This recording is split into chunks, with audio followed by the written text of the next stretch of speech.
Okay, so good afternoon, everyone. Welcome to today's webinar, Keeping Connection at the Center, Holiday Communication Strategies After Brain Injury. Thank you for joining us. My name is Kim Stranero, and I'm a Community Outreach Specialist at the Brain Injury Alliance of New Jersey. The Alliance is a nonprofit organization with a mission to provide education, awareness, prevention strategies, advocacy, and support for those who have been affected by brain injury. I would like to announce that we will be hosting another webinar on January 13th, 2026 on parenting and family life after brain injury. More details will be coming in the next few weeks, so stay tuned. Now, just a few housekeeping notes before we begin the presentation. Attendees' microphones have been muted. If you have any questions during today's webinar, please type them in the Q&A box. We will get to as many questions as possible at the end of the presentation. The webinar is being recorded and will be available for viewing on the BIANJ website. At the end of the webinar, a link for a post-webinar survey will be placed in the chat. We value your feedback, so you're encouraged to complete the survey.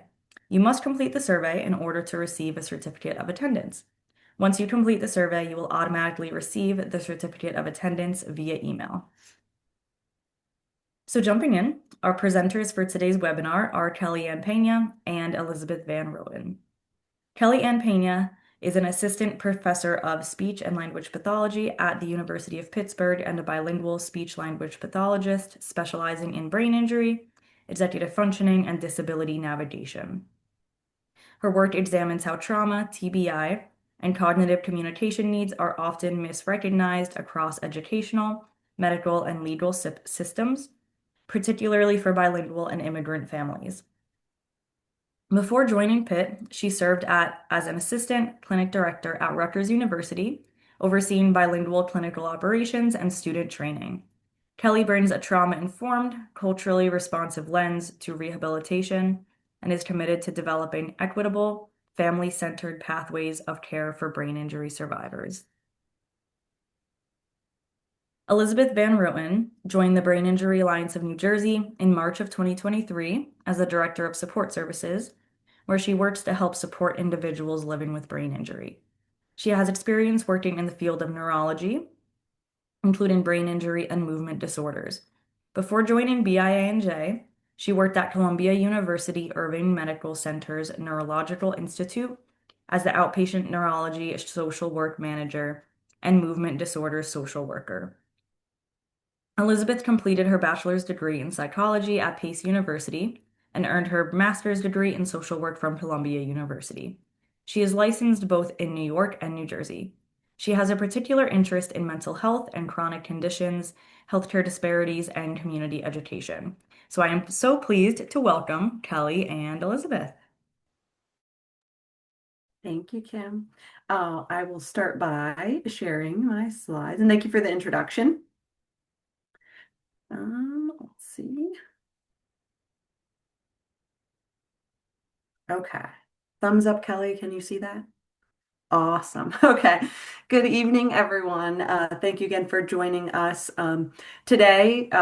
As the holidays are probably a little bit more quickly than we all would hope, approaching, we would like to kind of review some of the challenges that might present for individuals living with brain injury around the holiday season, and some tips that might be helpful for caregivers as well as those living with brain injury as we get into the holiday season or already in it. Um, so the goals really of today are to help you to understand why the holidays can be challenging after brain injury. We want to make sure that we can recognize common post-injury symptoms that affect participation in holiday gatherings or activities. We want to help you to learn strategies to create mindful and inclusive celebrations. And we want to explore ways survivors can advocate for themselves, for their needs around the holiday time, and to discuss changing roles and expectations during the holidays. So I wanted to pose a question, and I don't know if you'll chat it, but I wanted you to just kind of think about it and think on it of kind of what comes to mind when you think about the holidays. Um, and I will list a few things, but as you think of things, um, obviously sometimes family get-togethers, parties, holiday music, a lot of cooking, a lot of food, a lot of drinks, traditions, right? Holiday traditions, gift giving, shopping for gifts, decorations, lights, all of these different things, right? Probably more that I haven't listed. But when we think of these things, I want you to then think of them in the context of what are some of the common symptoms that we see after a brain injury. And I want to note that there are a lot of symptoms on these slides. There are some that aren't listed, and individuals with brain injury might experience all of these, some of these, a few of these, right? And we know that it's very individualized to that person. But I want to just kind of put on the board what you might see after brain injury. So we kind of think about it in three different areas or aspects. The first being physical changes or symptoms. They can include hearing or visual problems or sensitivities to sound and visual stimuli. There could be slurred speech, seizures, headaches or migraines, balance issues, motor control and coordination issues. When we move into cognition, there can be memory challenges, whether it's short-term, long-term working memory issues, issues with processing information or understanding information. A lot of times there can be issues with attention, like shortened attention span, or issues with maintaining focus on something for an extended period of time. Planning and organizing can be a challenge, diminished insight, and also communication challenges, which we'll talk a lot about. That's Kelly's bread and butter, communication, so she will get into that later as well.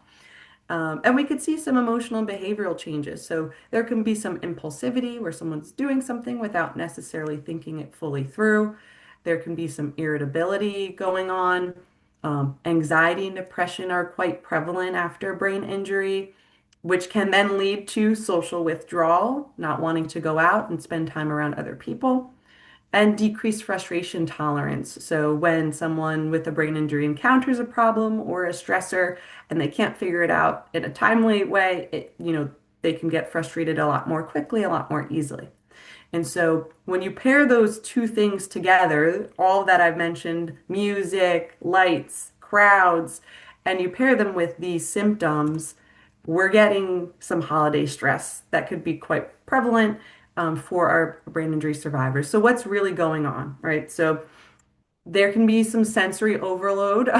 I think even for some folks that don't have brain injury, but more so for those that do, they can become quickly overwhelmed by group conversations. Have you ever been in a loud restaurant and you're trying to hear your partner's words and you get frustrated because you can't hear them or you're asking them to repeat themselves? Imagine if you have more sensitivities, that's going to be an even more challenging situation. The music's loud, you have bright lights. These can all contribute to some of those physical symptoms, migraines, headaches, right? Um, Changes in routine's a big one, especially if you come from a family that likes to have their holiday traditions when they like to have them. So it could be that dinner is a lot later than you're used to. You're missing an activity that you really enjoyed because they couldn't move the holiday get together, right? So these changes that maybe have helped you in your recovery, changes to those routines can be frustrating. It can cause some agitation or irritability. So being mindful of the routine.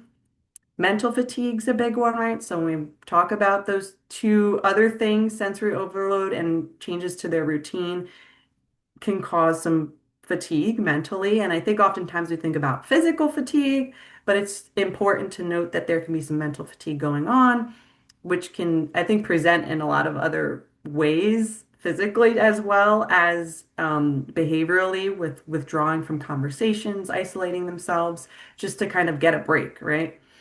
And then there's the communication and cognitive changes. So in the holiday times, there's a lot to remember to do. Who am I getting gifts for? I'm seeing Aunt Sue, who I haven't seen for years. Am I going to remember her name in the moment? Um, this can lead to the person becoming a little bit more reserved when maybe before their injury, maybe they were a little bit more outgoing during the holiday times. So these are just things that I want you to be mindful of how the two pair, right? All of the things that go on in the holidays all of the symptoms that we might see in brain injury and how do they intersect and how can that be a challenge for someone living with brain injury. Um, and the thing that I mentioned earlier too, the traditions, right? And if you come from a family that is a stickler with their traditions, that could be a big challenge. It can, inadvertently or advertently put pressure on the person with brain injury to be the same. It could put pressure for the situation to be the same. And we know that there are changes that come along with brain injury. So it's these traditions can be for that person a trigger of sorts. It can be a reminder of the changes, a reminder of some of the losses they've experienced after their brain injury, and trying to live up to this expectation of this is what they need to do or have to do because of this tradition. So when it's rigid and inflexible, it can create a lot of emotional turbulence for the person living with brain injury. It could also be challenging for the caregivers when they think of the person before the brain injury. So what I want to highlight a lot is the accommodations and modifications, right? And so that's what we're going to talk a lot more about this evening is what are some things that you can do to hopefully have a successful and a joyful holiday season with as a person with brain injury or as a caregiver or family member.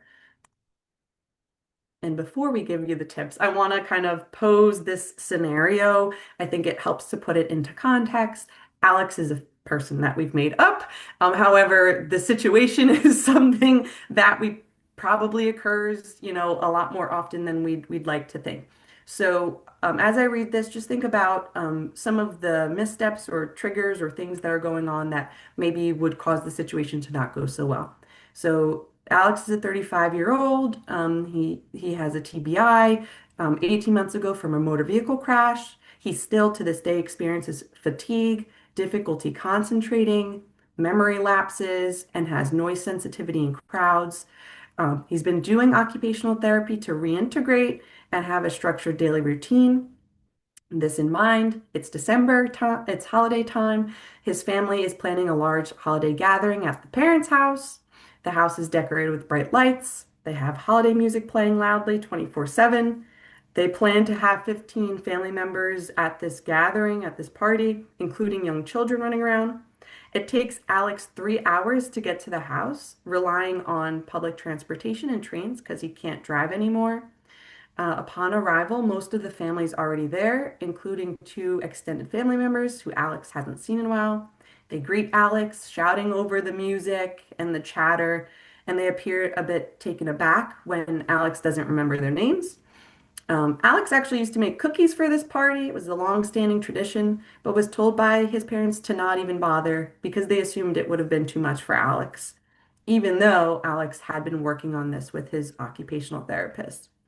They tell Alex, put your gifts under the tree. Alex realizes he's forgotten them, and his parents become visibly annoyed and upset.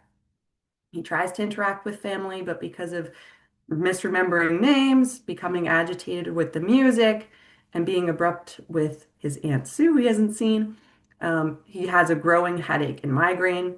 He then becomes hungry and asks his parents when food will be ready and is told not for a few hours, a lot later than his usual meal time. With a growing hunger, anxiousness, and headache, he leaves abruptly with no goodbyes. So just keep that all in mind with what we just talked about. There's a lot of triggers here, a lot of sensory overload with lights and overlapping conversations, fatigue. He had a long day of travel, some memory challenges that can lead to frustration, emotional stress of not being able to partake in the tradition of his cookies that he's always done, and just a general routine disruption. So let's talk a little bit about, how we can help this situation, and we'll revisit it later to integrate some of these tips and strategies. But Annette Kelly, let me know if you want to take over. But I think the next slide will hop into communication, but some general broad tips I believe that could be helpful. First and foremost, planning ahead. I think making a plan and having open communication, either as the person with brain injury with your loved one or as the loved one with your person with brain injury ahead of the day so that you're not trying to address some of these challenges in the moment, which can be stressful. So planning ahead is important. So I want you to take all these tips we talk about today and have a conversation ahead of the holidays. Try to plan quieter and smaller gatherings when possible. I know sometimes we have really large extended family members, but if you have understanding family members that would understand why maybe this year it's going to look a little bit different, be a little bit smaller, try to plan for that. Um, Provide a calm space for the person to step away from the music, from the chatter, so they can have a break from the stimuli. Try to keep the routines when feasible, keep them consistent. Offer help without taking over, super important, especially as the caregiver. We want to help. We want to make sure our loved one feels supported, but we want to also do that with their permission, with their input of how we can help and when should we step in to help. And modify their tasks and assignments. Keep them to one-step tasks at first to keep them involved in a way that maybe is manageable for them so they don't get frustrated. Um, so all of this is about communication, I think, is kind of the core of things, communicating with each other about boundaries and things and needs and what we need. And on the day of that gathering, like what are the best communication strategies? And so for that, I will pass it on to Kelly, who is our awesome communicator. Hi, everybody. It's so lovely to get to do this for you. Thank you, BINJ, for having me. Thank you, Liz, for all of that. I'll quickly say that we're going over a general list of things tonight, and we can happily send out the slides if that'll be helpful. So I know a lot of you are taking notes, and I love how diligently you're doing that as a person who works with people with brain injury. Um, it's wonderful. So we will make sure to help support your learning in that way, just so you guys know. I promise you'll see it again. So part of my job as a speech and language pathologist is to look at communication strategies. And tonight, what I'm going to be doing is kind of throwing the toolbox at all of you.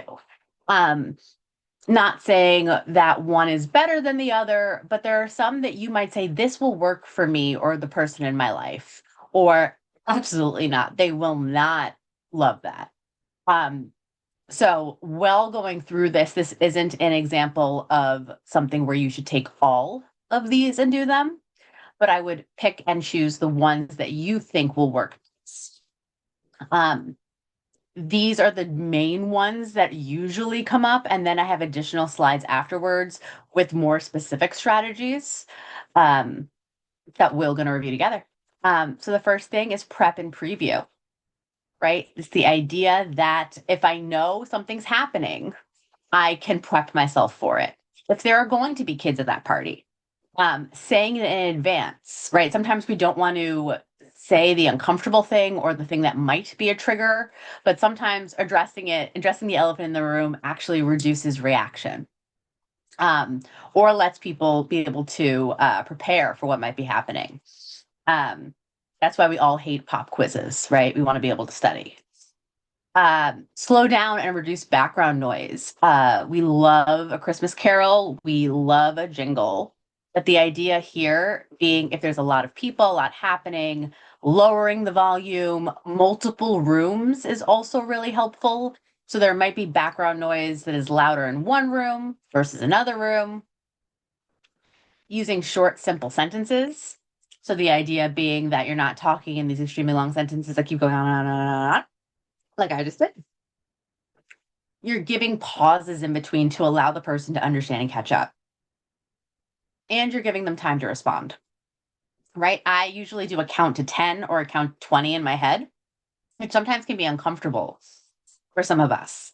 Because we're used to fast pace. I'm a New Yorker, born and raised. I don't stop when I talk.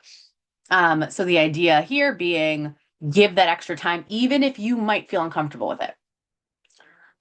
Support words with visuals and gestures. So just as I'm talking with my hands, if I'm talking about a family member specifically, I might pull up a picture without saying anything about it. Do you remember Uncle John? While pulling up a picture of Uncle John to support that memory pieces. Check understanding gently. We're going to talk a little bit more about this later, but the holidays are not a quiz, even though I joked about a pop quiz earlier. So it's how do you build connection and community and togetherness without having a barrier to entry being they have to remember something or they have to be able to do something.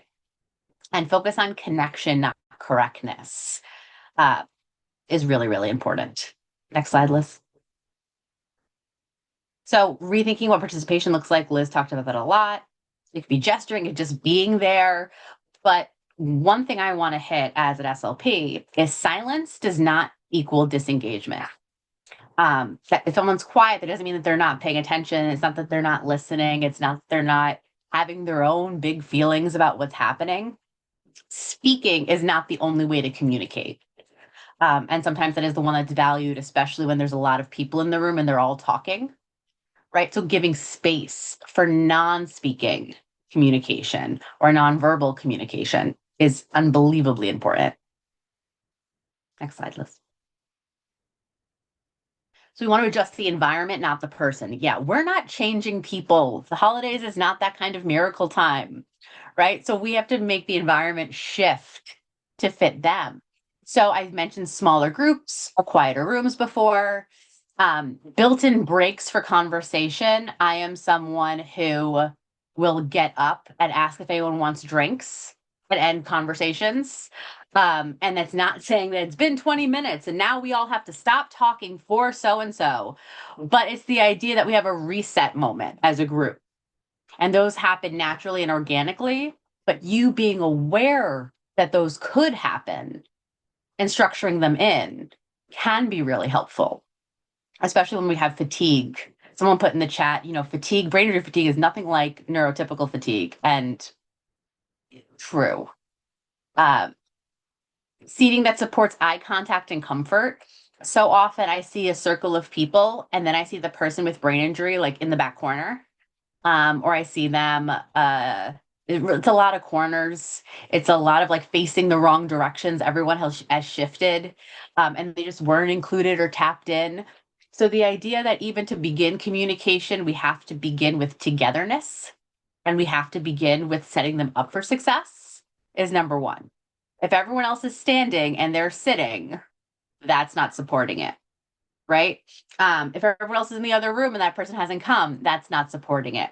So you can adjust it for stimuli, but you can also optimize it for conversation and communication at the level of the person in your life, which I think is something what we sometimes forget about when it comes to the holidays. Next slide, Liz. I like this one a lot. Communication is a group responsibility, right? It's not on the person with the brain injury necessarily to take the whole load of how do I do this? If we're thinking about the holidays and we're thinking about togetherness, we're thinking about coming together, right? It is everyone's responsibility in that room, if this person is a loved, known one, to bear some of that responsibility. You can summarize, you can point, you can write keywords. I am known for stashing whiteboards weirdly around my house to pull them out. And just like one of those small whiteboards to maybe write some directions or write some of the details out. The more you embed it in your expectations as a host or as a guest or as a person with a brain injury, the more natural it becomes. I always compare it to you're the person who brings your own food at dinner. Right? There's sometimes that one person who's on a special diet and they bring that.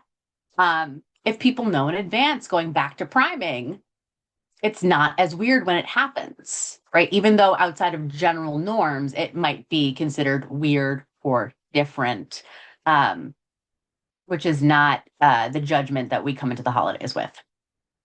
Next slide. Modeling inclusion. This is the biggest one. The holidays, you see an aunt, you see a cousin, you see I don't know who else, a friend you haven't seen in 4 years, right? It's someone that isn't frequently around you with a brain injury or your family. And they maybe have never met someone with a brain injury before, right? They have no idea how to communicate. Going back to the idea of priming and prepping, this is an example on the opposite side of communication that we can do. right? So we can say to the people coming into our home or we're going to their home, hi, so-and-so has aphasia. This is what aphasia looks like. This is good ways to communicate with this person. This is normal for us. And I think that's the biggest thing, because for guests, this is not their normal. And to find communication, if we think about conversation, we want to find that shared middle ground. And it's a lot harder to find after a brain injury. So what you're doing is helping them get to that middle ground to be able to be successful. Because a lot of people who are not speech and language pathologists, social workers, brain injury advocates, people with brain injury, family, blah, blah, blah, blah, don't really think about the meta, thinking about how we communicate. They just communicate. So really, sometimes even just making them aware makes a huge difference. The other piece is norming that you might redirect their conversation, or someone else might redirect their conversation.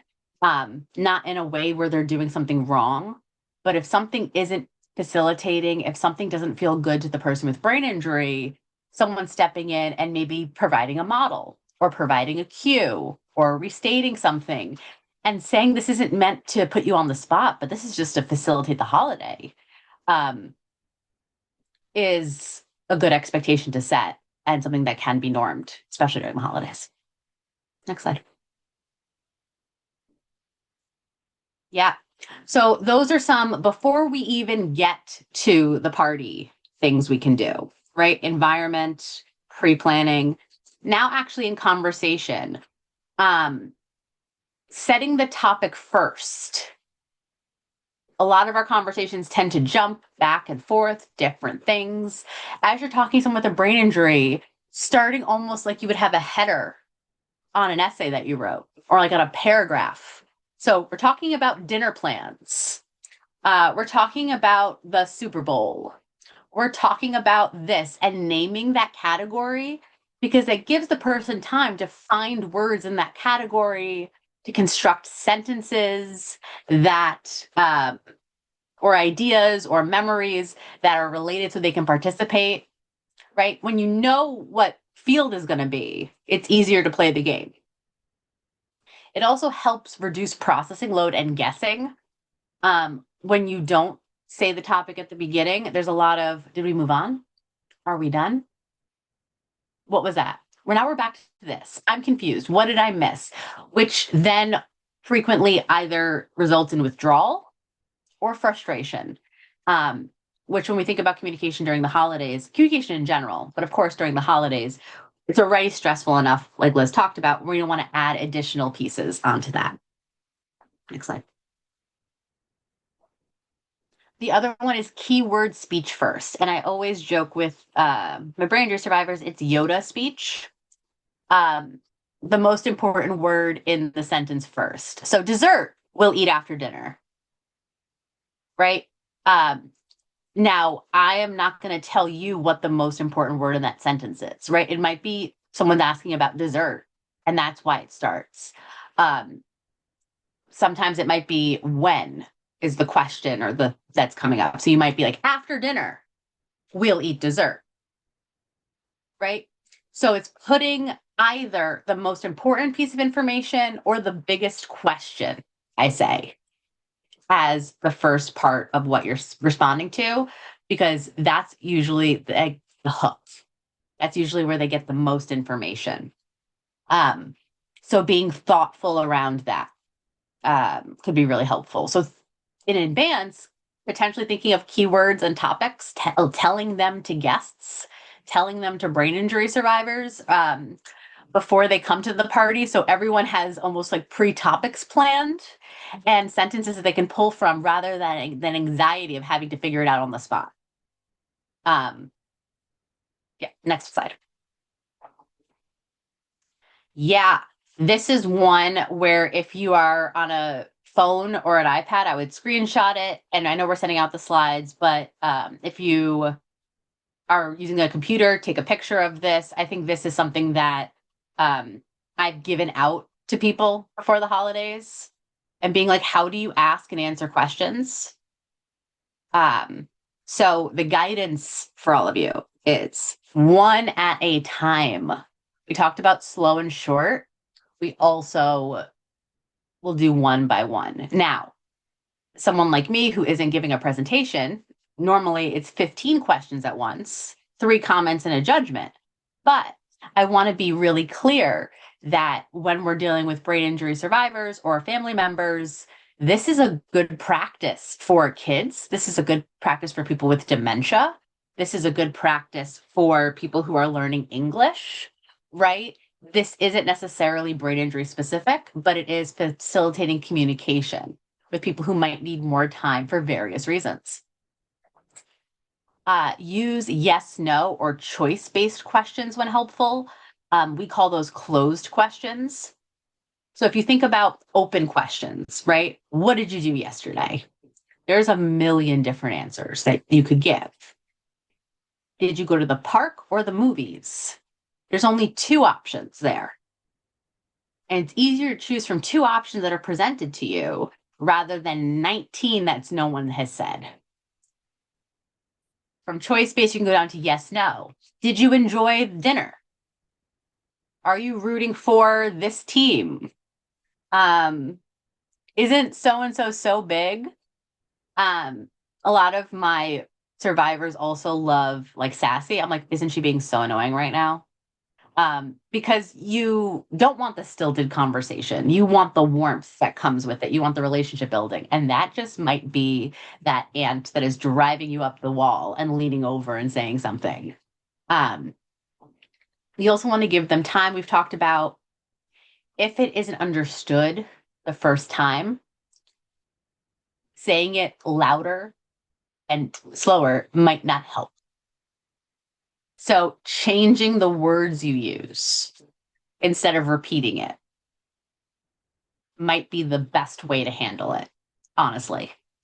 Because sometimes it's the word choice, sometimes it's the way it landed. So John is coming to dinner tonight. What? So we're having dinner tonight, and I invited John. Very simple, very direct, exact same information, slower and clearer.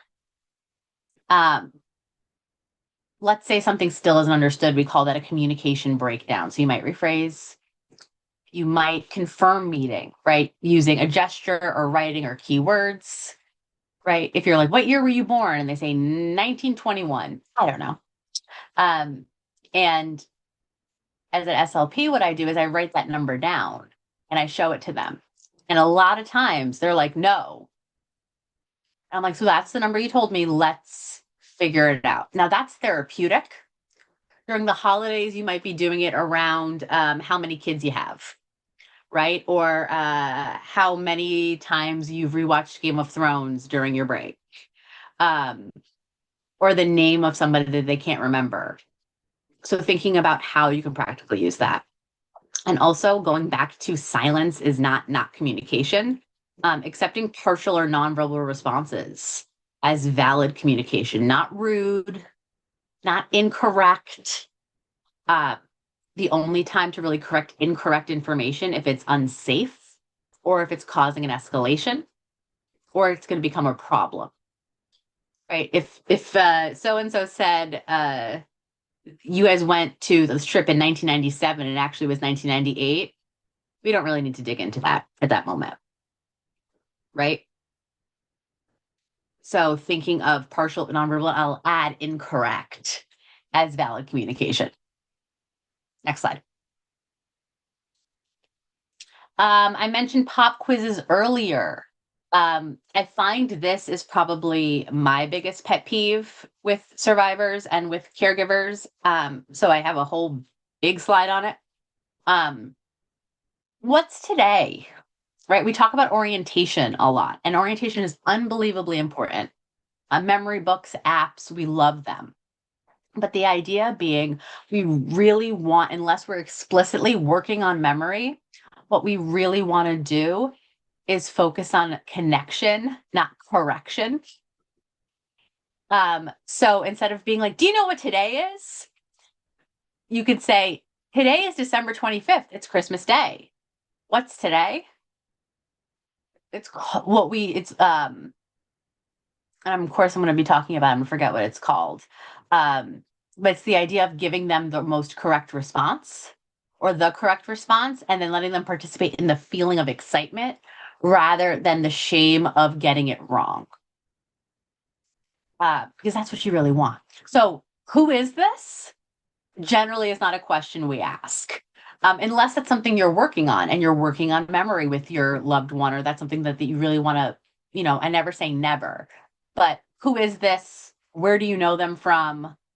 Do you remember when with the expectation that they provide more details, um, we really, really, really, really, really want to avoid those things and focus on the exchange themselves. Um, I think it is errorless learning, Anna. Thank you. Literally was going to drive me actually crazy. Um, Errorless learning, and you can tell it's been a long Tuesday. Um, so we want to focus on those meaningful exchanges instead. Uh, Thank you. Liz, next slide. Yeah, we want to acknowledge effort, like, and participation to reduce frustration. Um, there's a lot of build up to the holidays. We know that. We know the commercials. We know the music. We know the events, the parties that somehow are starting in November now, which again is crazy. Um, and that's sustained effort and work, right? That's not easy for any of us during the holidays. It's the executive function and memory and communication and exhaustion and relationships. And I'm getting anxious just thinking about it. Um, it can be overwhelming for someone without a brain injury. And all of us love and appreciate being validated and seen for the work that we put in. Um, and sometimes we forget that. We focus so much on the negatives. We focus so much on the I wish they would haves versus what they're actually here and doing. Um, so even if it's on the car ride home, I'll say to somebody like, I saw that was really tough. Like I saw you were really doing the most. And thank you for being there with me tonight. Um, it's avoiding the trap of talking to adults like they're kids or like they're dogs. Like, good job, you communicated. We want to avoid things like that. So the way I tell people to frame it is connect it to you potentially, or to actionable, tangible things that occurred rather than just overall. Um, Phrases like good job don't really hold weight for people unless you're specifically telling them what they did well. I think that goes for all of us. I know as clinicians, we'll have supervisors that say, great job. And I'm like, no, but tell me what I did right and tell me what I did wrong. Tell me what I need to work on. And that builds reciprocity, rapport, and trust and communication. So this is kind of that feedback loop that you might ask for from a loved one, or as a loved one, you might give to the survivor with a brain injury, of saying, wow, yeah, that was a lot. Or even during a party, like tapping their shoulder and being like, this is great. Like, do you need an out? Right? You looking at it, acknowledging effort and thinking of them like a teammate. Like, do you need to tap them out? Do you need a rescue moment? Because sometimes a lot of my survivors don't know they need that rescue moment, and we're just operating on autopilot because we're there and we're trying to be present for the holidays, and we're trying not to be weird, and we don't want anyone to notice, and we want to be there and escalate, escalate, escalate until it crashes. So either you acknowledge effort explicitly when you're explaining things to people, or as a loved one, you can say, hey, I see you. Like this, honestly, like this is the best Christmas present, right? Um, Especially when, going back to what Liz was talking about earlier, your traditions might not look the same. And a lot of our survivors know that, right? There is a guilt and a shame that comes with a lot of this. Um, so sometimes saying out loud, like, hey, I know this looks different this year, but like, I'm so happy you're here. Like, thank you for doing this with me. Um, versus I wish we were baking cookies. Like, you suck. That's not what we want. And I know I'm being very hyperbolic and very both ends of the spectrum to make a point. Um, Sometimes just to think about, it's a change for you as a caregiver. It's also a change for them. And they probably wish they could be making cookies. Or maybe they hated those cookies and they say, like, listen, I never actually liked those cookies. It's a moment to build connection and communication. Uh, Acknowledging that is really important. Next slide, Liz. We've talked about this one a lot, normalizing multiple modalities. I am a queen of a texter, like a panic text, get me out of here, a text to speech app. There's a lot of free ones. So if you're someone where you're having a lot of dysarthria or verbal fatigue and you want to tap in an AAC app or something along those lines, norming that. Yeah, speaking way too fast. Sorry, New Yorker. Um, we want to switch modes without apology and allow that to be considered normal and okay for everyone who's involved, even people without brain injury. And that includes taking a break, right? That includes zooming in. All of those can be acceptable solutions. Next slide. And watching for signals, right? We want to see those red flags potentially before they happen. So a lot of people know, but for those who don't, aphasia does worsen with tiredness and overstimulation. Like Liz said earlier, that is frequent around the holidays. So we want to start building in it for advance. And if we don't, we want to know what those persons or what our triggers are, right? When do you know? When I start getting excited about something, I talk faster.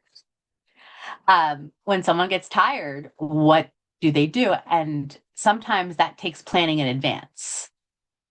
Like, hey, I know that when I see you do this, or when you see me do this, this means I'm done. I'm at 10. I can't do any more. And coming up with an agreed upon plan versus waiting till it explodes. Going back to the idea of building in rest before breakdowns occur is unbelievably important. Building in a plan, an escape plan, a what do I do if I'm tired plan. That might be, is there a bedroom in this house where I could take a 10-minute nap in? It might be that you leave before dessert because they're going to play really loud music. And you know that that's not something that you'll be able to manage. It might also be there are certain topics, especially around politics and religion, that might be more contentious. So you might take yourself out of those conversations in advance because not that you can't be communicative, but that those topics tend to cause a lot of big feelings. And this is not the right time and space for those with where your fatigue is or where your communication is. Maybe you should talk about the new show you're watching instead. There might be topic specific pieces. And building in a plan, even if it's with yourself and holding yourself to that, is really important. Next slide. We are humans, right? We can try our best and not do it perfectly. And I hate that. I'm a perfectionist. Like the idea that I walk away and did not do everything I could or it wasn't perfect kills me.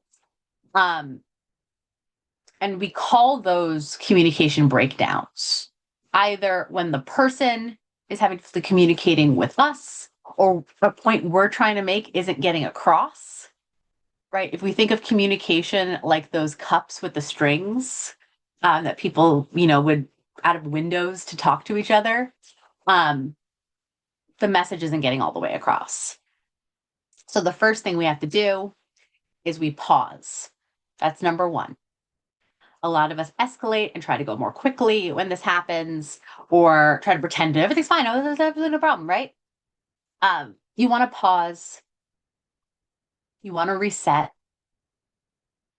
and you want to rephrase. Those are the three strategies you want to use: pause, reset, rephrase. You can switch to writing, pointing, or we talked about question asking, going from more open to more closed. Or you can take a break because not every moment needs repair. Remember, it's connection over correction. So if it's just that it's a complicated situation or it's causing frustration, it's okay to pause that, take a break on that conversation, and come back to it. And knowing and letting everyone else know that that's okay, right? Sometimes we need a break from things. Um, and naming that with everybody, I think is really important too. Next slide.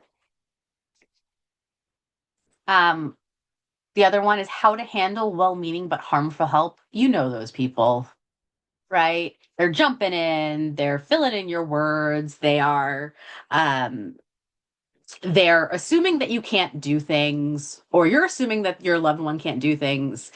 Um, Number one, I generally have people avoid that. But if it's someone you're close with, I usually have the conversation. Is that supportive if I do that?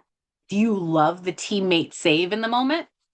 Or do you feel like I'm taking away your independence and your autonomy? And it feels really disempowering. Um, so what I have people say is, do you want help or more time? Right? Give them the option. With kids, we talk about I do or you do, right? We want to build that conversation out. We want to throw the lifeline if that person needs it. But we also want to be really thoughtful about just because you're seeing someone struggle doesn't necessarily mean they want your help. And something to think about when we talk about communication. And that's just some phrasing that you can use with people to support that. Next slide. Repair without drawing attention. I've seen, especially the holidays, there's alcohol involved, there's a lot of loudness involved. If you have to repair, if something breaks, um, no, that's not what you meant. You didn't mean that when you said that. That didn't happen, right? The idea is that we're not spotlighting them as a problem and turning all the attention on them. So before you attempt repair or attempt to rephrase, um, checking in with ourselves and being like, hey, like I might be saying this really aggressively. I might be saying this really loudly. And drawing all eyes, making it much more uncomfortable than it needs to be. Everyone does not need to know about the mistake or the error that occurs. So we want to do it in a kind, considerate, and quiet way as much as possible. Next slide.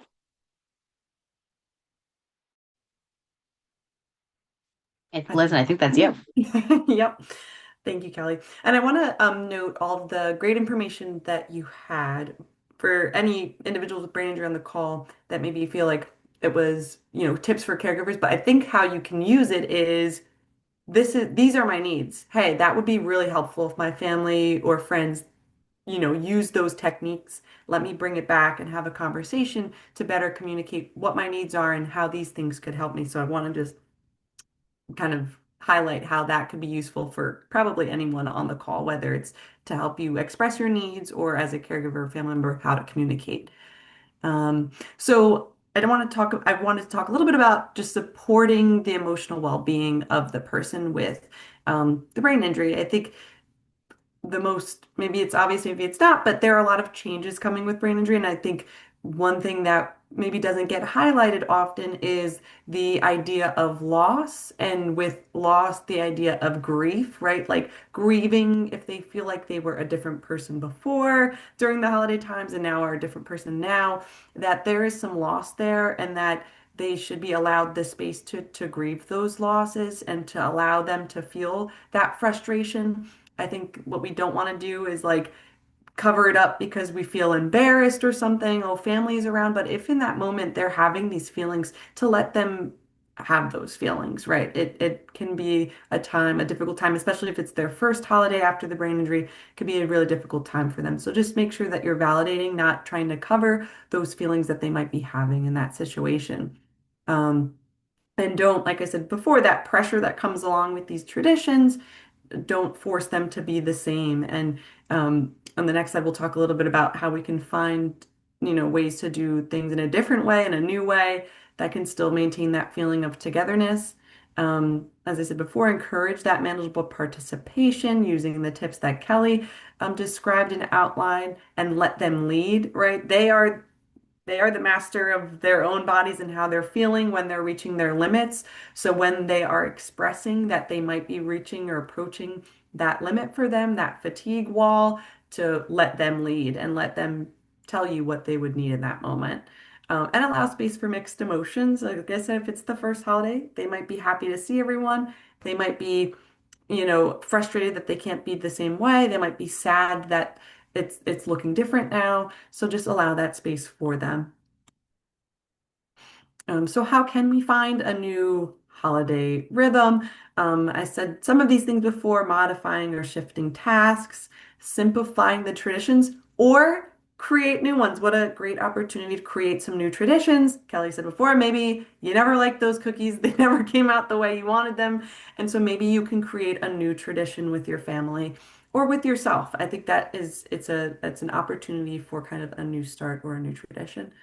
Um, Focus on connection, not performance. That's kind of what Kelly was talking about before. Something else I want to say, focus on the quality of the time, not the amount of time, right? So if they do need to excuse themselves sooner or take a lot of breaks, try not to harp on the fact, or when they're not there, try to appreciate the time that they are there. Um, Allow the individual to choose what they can comfortably do, again, letting them take the lead.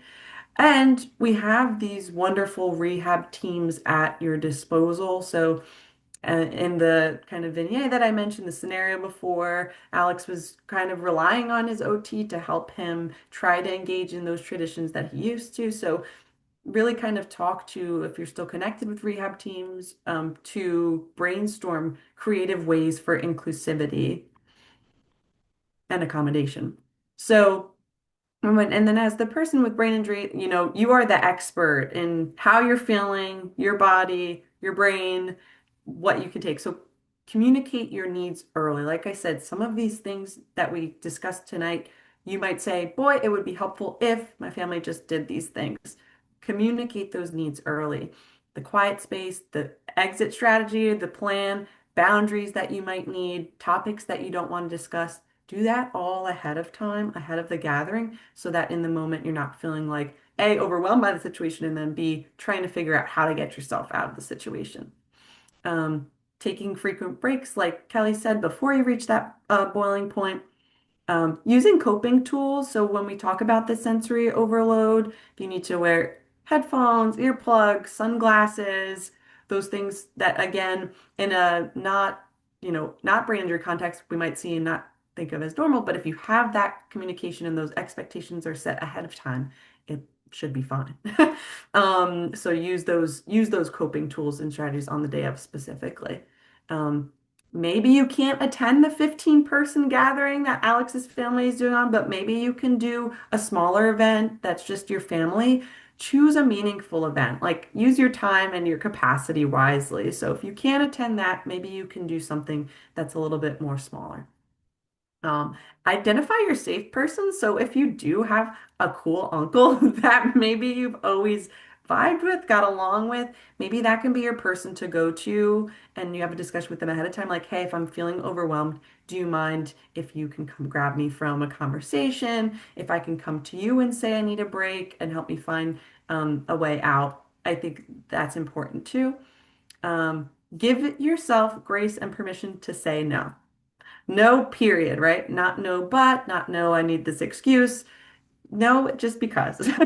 So I think that, if you're feeling completely overwhelmed, you can give yourself the grace to be able to say no and know your own limits. And then create a cheat sheet. So from these tips that we have today, create a cheat sheet for your family that's going to be there, for your loved ones, to help them better understand your needs, right, during this time. So let's circle back to Alex. Maybe he includes some of the tips that we talked about tonight. Maybe his family includes some of the tips we talked about tonight with pre-planning, time to unwind when he arrives, some short breaks, quiet room, reminders. So let's say that this is how it went instead. Ahead of the party, Alex has a discussion with his parents to outline some of his boundaries and needs. His parents agreed to create a quiet place for him and for dinner to be served around his usual time. He has a long trip anyway, so earlier the better. They acknowledge that it'll be a crowd, and Alex asked that they be made aware that he still has some difficulty with his memory, so he might not know names. So they let people know that ahead of time. They start talking about traditions on this phone call with the planning and ask Alex, hey, um, would you still be able to make those holiday cookies? And he happily shares, actually, I've been working on this with my occupational therapist. I'm not quite there yet. I can't make them completely from scratch, but I'll find a way to do them with the help of my OT. Upon arriving to um, his parents pull him aside and allow Alex to unwind after his 3 hour long trip before he starts engaging with the rest of his family with a pre-planned strategy of taking short breaks in the quiet room, limiting his time at the crowded table. Alex has a joyful celebration. He starts to reach his limit, so he's the first to leave, but his family pulls him aside. His parents thank him for coming, and his parents are appreciative of the quality time that they were able to spend together. So he's able to, with these strategies, with the pre-planning and the open communication, he's able to enjoy some family time without becoming completely overwhelmed. So, we want you to be like Alex in the second scenario, not necessarily the first one. So, acknowledging that the holidays can present multiple simultaneous triggers, right? Not just one stressful thing, but a lot of stressful things for individuals living with brain injury. Some of the things that can help reduce that stress, pre-planning, environmental modifications, communication strategies can all be helpful. And small adjustments can make participation possible without overexerting the person with brain injury. So we hope that these things will be helpful as we proceed through the holiday season, and we could be a little bit more successful in terms of enjoying quality time and the season itself, with some of these strategies. So with that, I'm going to stop sharing and open it up for any questions. Great. Well, thank you both for that really informative presentation. It looks like we have time for maybe one or two questions. So if anyone does have any questions, you could put them in the Q&A. I'm not seeing any at the moment, but I will certainly keep my eye on it. In the meantime, I did have a question. What is a polite way to remind someone who forgets about an injury or different limitations that might be in place? I mean, you might have gone over that in your slides as well, but just to emphasize that point of like, how would you politely remind someone? So I assume that's like someone, maybe a caregiver asking like if a family member did something that wasn't, I'm going to say quite right, or maybe was. So, I mean, I think just being kind of direct is my approach. I mean, we can provide the information, remind the strategies. I think the cheat sheet is helpful, like ahead of time, so you can kind of redirect them to that. Say, like, I noticed this happened. Maybe the person with brain injury got annoyed and rushed off or got frustrated and left. And so I would just pull them aside and say, I noticed that interaction didn't go maybe as you hoped or so well. And I just want to remind you that we have this cheat sheet of some information that might be helpful in terms of when you communicate with that person. But I think that's the key. I mean, and to be easy on them, right? Like, I think the understanding is like this might be the first time they've seen them in a long time. This might be the first person that they've encountered with a brain injury. So, giving them grace as well. Like, most people are not meaning to do that intentionally. So acknowledging that first as well, like, I know you didn't mean in a bad way, and we just want to make sure that moving forward we can have a little bit more successful conversation, and these tips might be helpful for you. Thank you so much. And then I assume those same tips would be helpful, say if a survivor, a brain injury survivor is talking to someone and that person forgets about the survivor's brain injury and different symptoms that they may be experiencing, those tips can apply too. Absolutely. And I think also sometimes agreeing ahead of time, like with some of the communication strategies I use, like if someone realizes like, oh, I tend to ramble and I don't like that. So, but I kind of created a signal or a sign with my communication partner, like, oh, if I'm rambling too much, like you can like tap me on the hand or do something like that. So it's an agreed upon um, strategy, so that it doesn't feel like one way or the other that it's um, rude or whatever. But talking about that like in the moment, like, oh, next time let's come up with the strategy where we can kind of signal when that thing's happening. Great. Thank you so much. So I'll do one more question. I know we're a little bit over. But the next question I have is, what are some like simple phrases? I know you went over some of them, but simple phrases to practice ahead of time in order to set boundaries when you're in the situation. Yeah, I think the first thing I always say is I care about functional. So I'm going to give a set of phrases here today, and I'm going to say that probably might not work for a lot of you. Um, so do what feels good as long as you are a polite member of society. But usually something along the lines of, I was planning to take a break. I think this is a good time, right? Or, um, I'm really happy to be here, but I'm going to get some air. Um, so it's never I'm leaving, bye, right? Or if it's I missed that, can you say that again differently? Um, you want to affirm as much as you can. As someone as a survivor, as someone with a brain injury, you don't want to be considered rude or blunt or whatever it might be. But at the same time, you want to advocate for your needs. So I say direct, firm, and kind is the best way to do it. Um, so usually when you're making that sentence, it's acknowledging the person, but this is what I'm doing. Are the two parts that you need to build in. Absolutely. Those are great tips. And I'm seeing that we're getting some feedback in the chat. Great presentation. A lot of information that can be used. Remarkable presentation. Happy holidays. So a lot of positive feedback. If anyone has any questions that come up after the fact, you can reach out to me and I can try to have our presenters answer it.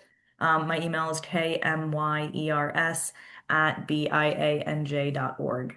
Again, that's kmyers@bianj.org. One final reminder, I'll put the post-webinar survey in the chat. Apologies for not putting that in yet. Okay. Oops. I'll put that in now in the chat. And then if you complete that post-webinar survey, you will receive your certificate of attendance in your email. And thank you again, everyone, for attending. Thank you again for Kelly and Elizabeth for providing all that really valuable information. And we hope to see everyone at the January 13th webinar. So that concludes today's webinar. Thanks again.